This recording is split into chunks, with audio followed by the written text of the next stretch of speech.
สบายดีบรรดาทานจะมาสืบต่อเผยแพร่บทอธิบายประมวลกฎหมายแพงซึ่งจะมาลงลึกในมาตรา184การยะห่างระหว่างคนต่างประเทศคนต่างดาวหรือคนบ่มีสัญชาติด้วยการอยู่สปป.ลาวการยะห่างระหว่างคนต่างประเทศคนต่างดาวหรือคนบ่มีสัญชาติด้วยการอยู่สปป.ลาวให้ปฏิบัติตามที่ได้กำหนดไว้ในมาตรา171หา182ของประมวลกฎหมายฉบับนี้ซึ่งในนี้ในมาตรา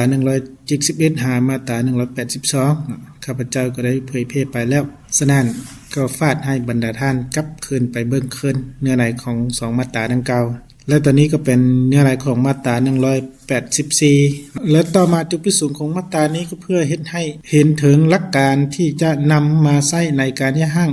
ของบ่าวสาวผู้ใดผู้หนึ่งที่เป็นคนต่างประเทศคนต่างดาวหรือคนบ่มีสัญชาติหรือด้วยกันเองยะห่างกันในเวลาที่อยู่ในดินแดนของสปป.ลาว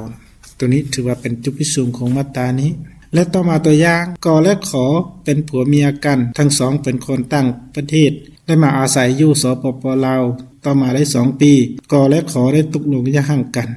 ดังนั้นทั้งสองให้ปฏิบัติตามขั้นตอนของการยะห่างและการจดทะเบียนการยะห่างตามกฎหมายของสปป.ลาวตัวนี้ถือว่าเป็นตัวอย่างฉะนั้นการเผยแพร่มาตรา184มาฮอดนี้ก็ได้สิ้นสุดลงเพียงเท่านี้นะขอบใจ